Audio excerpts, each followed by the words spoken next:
So Alex Morse lost his primary challenge to Ways and Means Committee member Richard Neal.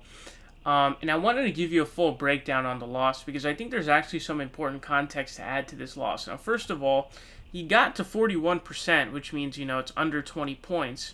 So that's actually pretty good in context, for a, first time challenger to Richard Neal. That is pretty darn good. That's a really good move. He lost by about 23,000 votes, which is a pretty big margin, in terms of a difference between a win and a loss. But that's definitely pretty good for a first time run. Now, what's really interesting here is when you look at these districts, right? Almost all of them, these are towns, sorry, they're not districts.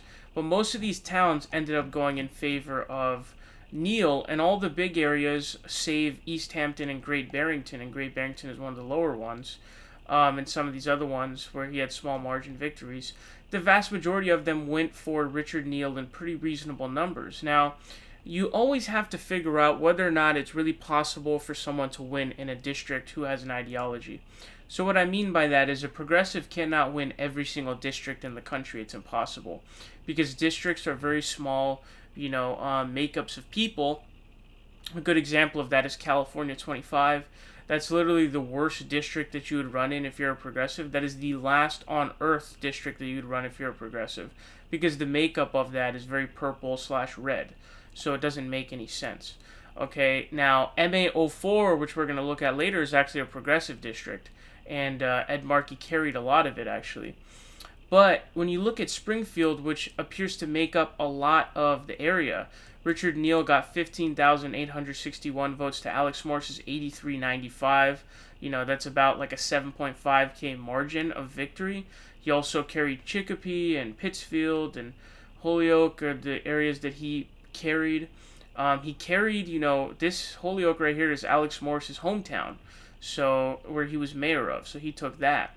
But the interesting thing is when I cross-reference the results from this race to Ed Markey's race, which is a statewide race, it actually turned out that Joe Kennedy ended up winning vast majority of these areas against Ed Markey. Springfield, for example, 63.1% to 36.9% in favor of Joe Kennedy. Very similar margin as you can see there. Chicopee is another one. Joe Kennedy at 62.2% to Ed Markey's 37.8%. And generally speaking, as you can see here, all these areas are blue. And Holyoke right here has Joe Kennedy at 53.9% to Ed Markey's 46.1%.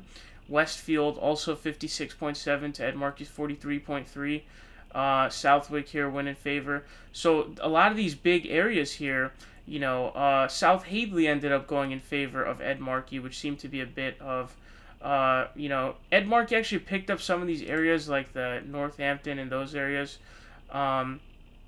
Southampton here ended up going for, that one ended up going for, that one actually ended up, a lot of these areas, they seem to cross, okay, is what it seems like. They seem to cross over. The only one that doesn't seem to fit is South Hadley, which apparently South Hadley, I guess, went for Markey, but for some reason it went Richard Neal. So, the question I have to ask here, and this is the context I'm adding, is this really a possible district to win? Agawam, also another one as well. That's another pretty populated town, and it went 59.2 to 40.8, so he almost netted 60% of the vote in Agawam, and of course that one ended up going in favor of Richard Neal. I think Alex Morse might have capped out. Now, I could be wrong about this, and so if Alex Morse wants to run again, I understand, but you seriously have to ask the question. This seems to be an area that is a neoliberal/corporate Democrat area. Is it possible for Alex Morse to ever win this district at any point in the future? Ed Markey couldn't even win that area. Ed Markey's, his victory was carried by a lot of other areas, but, he did really well in the areas around Boston. That really propelled him to victory. He had some pretty fat margins in areas like Cambridge and Somerville and Newton and Boston. These are the areas that really carried him. He didn't do very well in these areas, so he got almost the same margins as Alex Morse did. So, is it possible for Alex Morse to win? Was it ever possible for Alex Morse to win? I have to go with the no side, to be honest with you. Now, some people are going to say the smear. I don't know what the smear really would have done against him. I mean, these margins are virtually the same that, Ed Markey got. So, honestly, I don't think Alex Morse could have ever won this race. I don't think it was ever possible for him to win. Um, but if he wants to run again and try again, I understand. But you might have to find a different district to run in now. It's not exactly something anybody can. You can't just like find another district or go to another district, right? People are gonna call that carpetbagging. So I don't know what you really do there, but it's a pretty tough situation.